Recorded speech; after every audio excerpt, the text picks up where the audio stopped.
Buenas noches, ¿cómo estás, Dani? Muy bien, muy bien. ¿Cómo te trató la neblina que ya no hay tanta? Ayer me trató un poquito mal, pero hoy la verdad que Hoy está había alerta por neblinas, ¿viste? Y no, por suerte, por mi zona bien, por tu zona por mi zona bien me también. encanta, bien, La bien. Mejor verdad. así, mejor así. Veremos qué nos depara en un ratito el pronóstico extendido. Bueno, ahora Martín, te invito a que veamos qué nos está deparando en este momento el Líbano. sí, por favor, que la situación es muy crítica allí. La verdad que sí, y Sí. intentamos que se está expandiendo los ataques. Hoy el Líbano fue un nuevo escenario de cruentos ataques y rescatistas estuvieron trabajando durante todo el día, como podemos ver en las imágenes, en un operativo sin precedentes, buscando entre los escombros víctimas, niños, soldados. La verdad es que este nuevo escenario que presenta el Líbano, sobre todo el norte, donde Israel empieza a cargar más sus tintas, para que pueda entender un poco qué es lo que está pasando, el Líbano se atacaba una cierta parte o una cierta región que era quizás la que tenía el foco, digamos, máximo de tensión, si se quiere.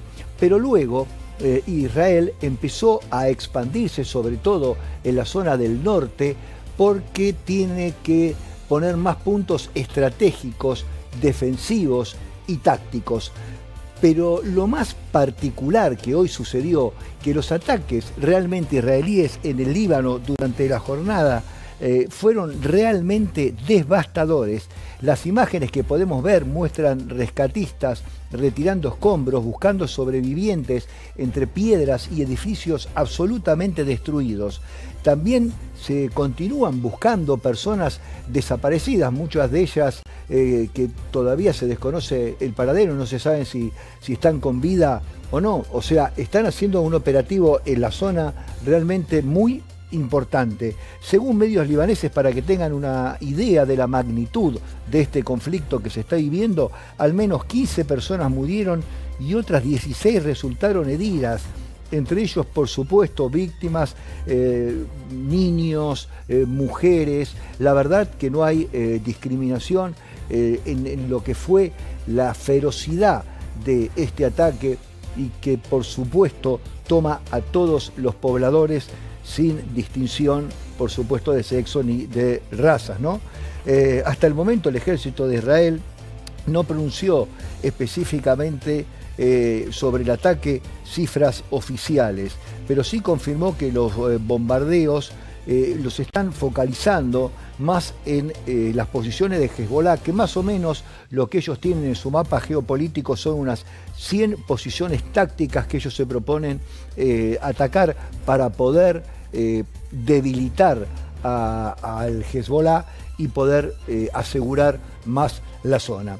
Los ataques alcanzaron, como les decía, el sur libanés y también gran parte de lo que es toda la periferia. Se está haciendo un desarrollo y movimientos de tropas muy importantes sobre la zona. El primer ministro israelí, Netanyahu, confirmó que ordenó intensificar la ofensiva y afirmó que el ejército está tomando, como les decía recién, zonas estratégicas. Por eso esto sorprende, porque se están atacando partes del Líbano que, digamos, eran relativamente tranquilas. Hay como, para que se pueda comprender qué es lo que pasa en la región, sobre todo en esa zona, se está expandiendo cada vez más.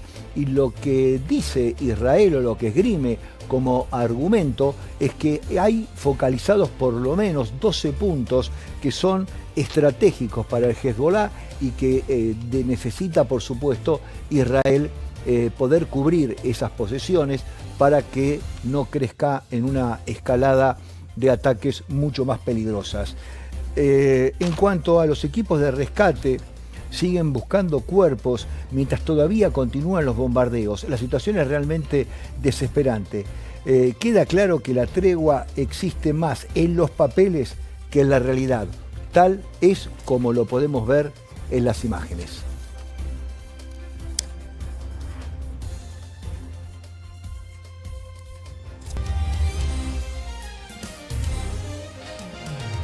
Y como les decía recién, y les contaba un poco cómo es la situación en el Líbano, que empezó siendo, digamos, mucho más central y ahora se está expandiendo como una verdadera zona cruenta de combate. O sea, ya está declarado oficialmente que la expansión que está teniendo el ejército israelí sobre prácticamente el norte y algunos puntos del sur, que ya están fijas los distintos comandos israelíes por temor a una expansión del Hezbollah. Quiero explicarles por qué pasa esto y por qué esta expansión.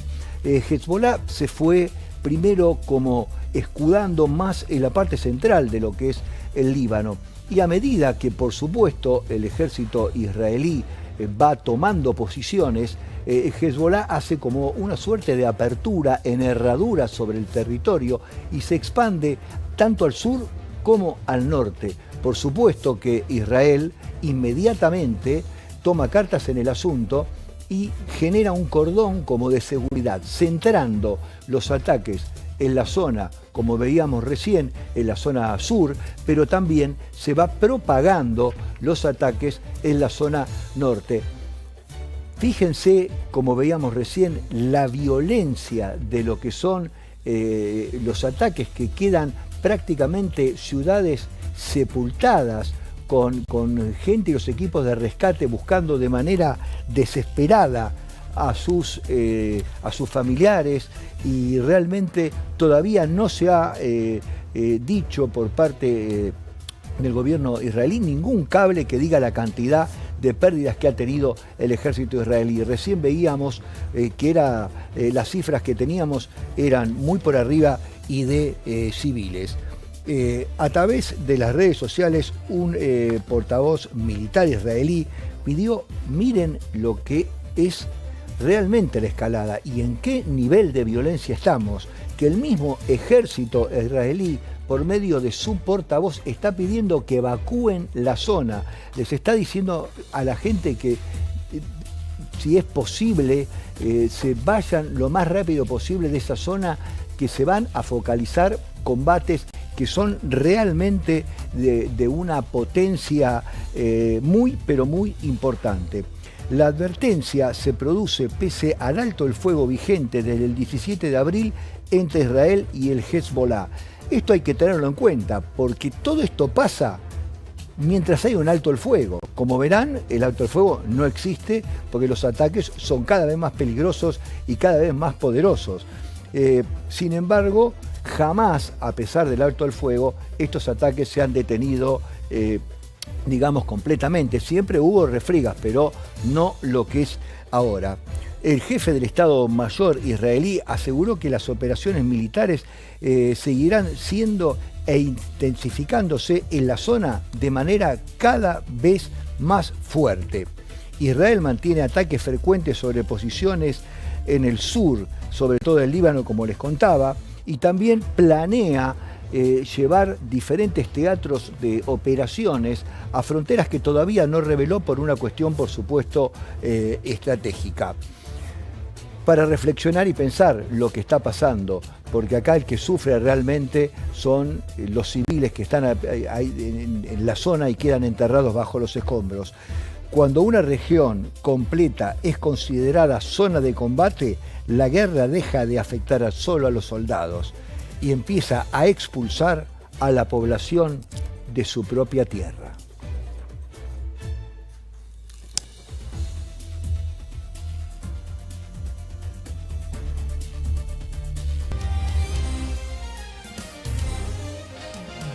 Y ahora sí, nos vamos hacia Gaza. Israel bombardeó un edificio en busca de militares de Hamas. ¿Cuál es la estrategia que plantea ahora Israel? En este momento, descabezar la cúpula de Hamas, entonces está poniendo especial hincapié en la búsqueda de las cabezas militares, y por lo general se refugian en estos edificios de departamentos de zonas céntricas, amparándose, por supuesto, en la población. Eso dificulta mucho cuando hay que hacer alguna extracción militar o hay que combatir en este caso las cabezas de Hamas. Entonces, a producirse estos ataques en zonas con alta densidad poblacional, después se pagan precios muy caros a nivel población.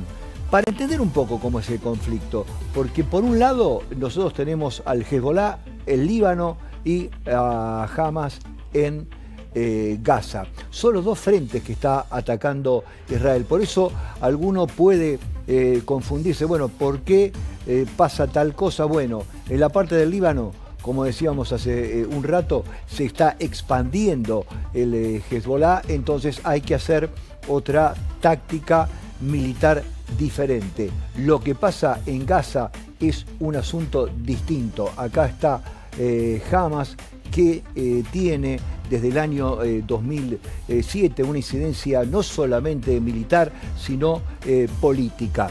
Entonces, lo que está tratando Israel es de descabezar las cúpulas de Hamas. Cada vez que logra abatir un objetivo de la cúpula de Hamas, enseguida, por supuesto, es reemplazado por otro, y esto es lo que está pasando, y por eso recibimos prácticamente en forma diaria este tipo de ataques cuando detectan que pueden haber jefes de Hamas.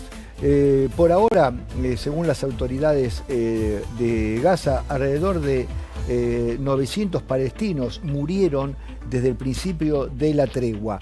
Fíjense que hay una tregua que es una tregua que no se cumple porque están en permanente tensión. La verdad que no hay unas cifras oficiales de cuántos civiles y cuántos combatientes hasta el momento han muerto. Por su parte, Israel informó que 4 soldados israelíes murieron en este mismo periodo y en estas zonas que son atacadas para poder descabezar a Hamas. La situación humanitaria, para tener una idea, empeora en la franja día a día. Miles de personas continúan viviendo entre la destrucción, tratándose de desplazar donde pueden, y por supuesto, imagínense que desde el punto de vista humanitario no tienen servicios, los servicios básicos están absolutamente destruidos, y luego de estos ataques, lógicamente, familias enteras quedan a la deriva. Cuando una tregua sigue dejando muertos casi todos los días, la palabra alto el fuego empieza a sonar más, ¿cómo les puedo decir?, diplomática que real.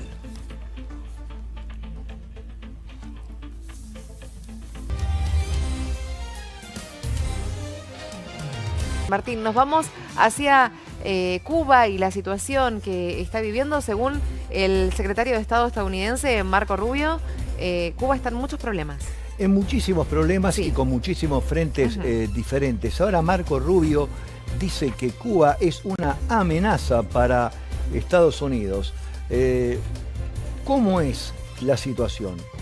La primera posibilidad que le planteó Estados Unidos era: perfecto, asuman el orden, el nuevo orden que queremos imponer a través de Estados Unidos, y podemos empezar a comenzar a hablar de paz. Por supuesto que el gobierno actual de Cuba se negó a ceder ante Estados Unidos, entonces Marco Rubio empieza con ataques que realmente van directamente contra el sistema político del momento.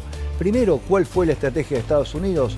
El estrangulamiento por medio del petróleo. Una vez caído Maduro, dejó de llegarle el insumo a la isla, y esto le empezó a provocar problemas de todo tipo, causando, por supuesto, problemas sociales. Al no haber insumos, hay cortes de luz de 20 horas seguidas, es prácticamente imposible poder guardar alimentos.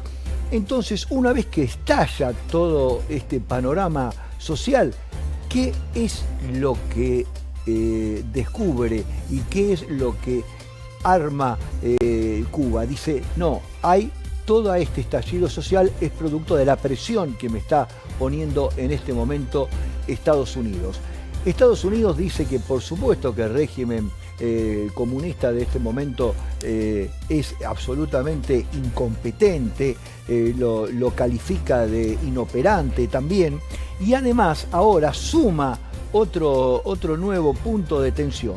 Para repasar un poco, recordemos que primero, como le decíamos recién, fue el petróleo, después las acusaciones contra Raúl Castro por el asesinato de los 2 pilotos de las avionetas, el bloqueo, por supuesto, comercial, y ahora señala que el grupo empresarial más fuerte de la isla, que se llama Gaesa, para que tengan una idea qué es y qué es lo que hacen, porque no es quizás muy conocido para el público en general, es un grupo empresarial conformado por militares y empresarios, y es uno de los principales actores económicos del país. Y de aquí se toma Rubio para poder echarle garra, digamos, al conflicto.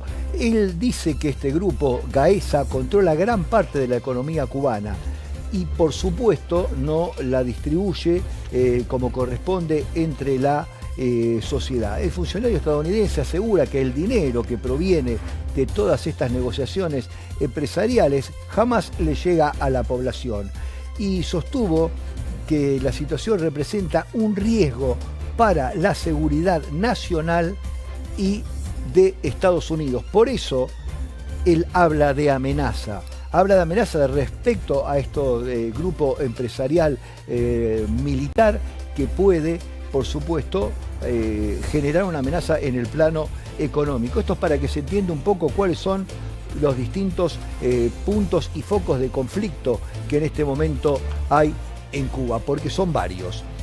Cuando la política exterior empieza a hablar en términos de amenaza y de seguridad nacional, la tensión deja de ser solamente diplomática y entra, les puedo asegurar, en una etapa mucho más delicada.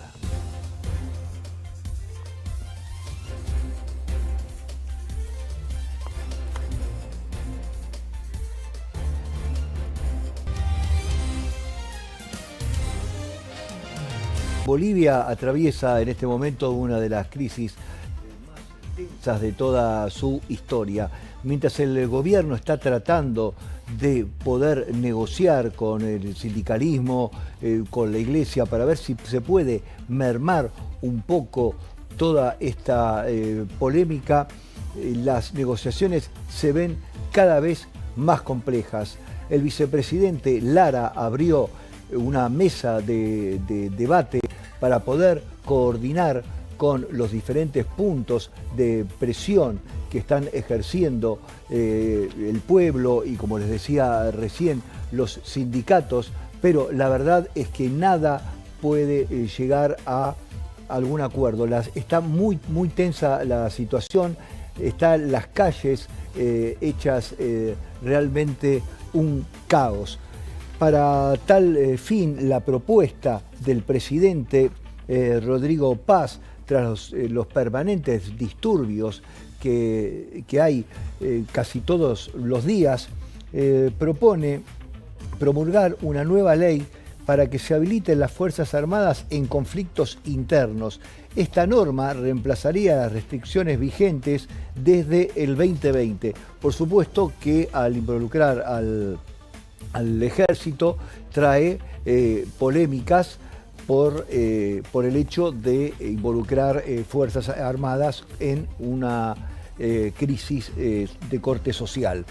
Los bloqueos generan pérdidas, digamos, millonarias en este momento porque hay problemas en casi todos los sectores. Es un país que se encuentra en medio de una crisis absolutamente paralizado. La verdad es que si fracasan estas negociaciones que está intentando hacer el vicepresidente Lara, se ve un panorama sumamente complicado. La sociedad está dividida. Por un lado, le piden la renuncia al nuevo presidente y también está fraccionada en otros que todavía lo apoyan. Cuando una crisis económica se transforma en un enfrentamiento político y militar, el riesgo ya no es solo una propuesta, sino que el conflicto termine afectando, como decíamos recién, la estabilidad de todo un país.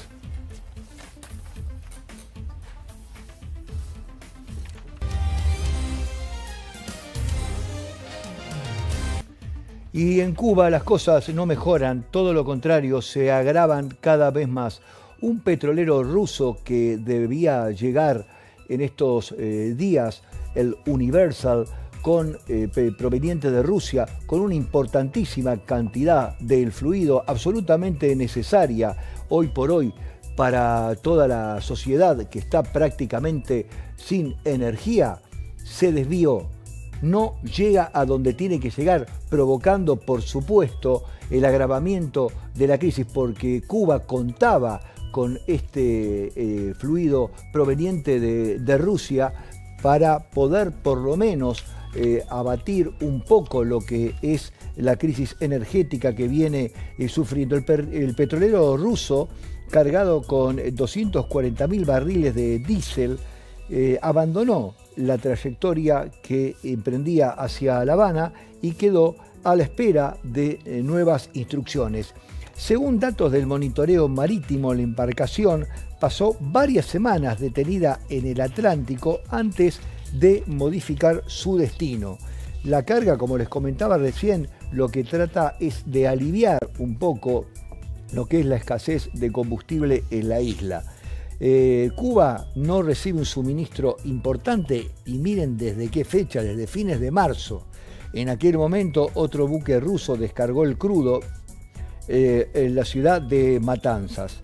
Desde entonces los apagones se vuelven cada vez más frecuentes, cortes eléctricos de 20 horas diarias que hacen imposible conservar alimentos y mucho menos poder utilizar aparatos eléctricos. La crisis también afecta al transporte, a la producción industrial y también, como les decía, a todo lo que es la industria alimenticia. La situación genera una creciente escalada y un malestar social que todo el tiempo se hace cada vez más importante.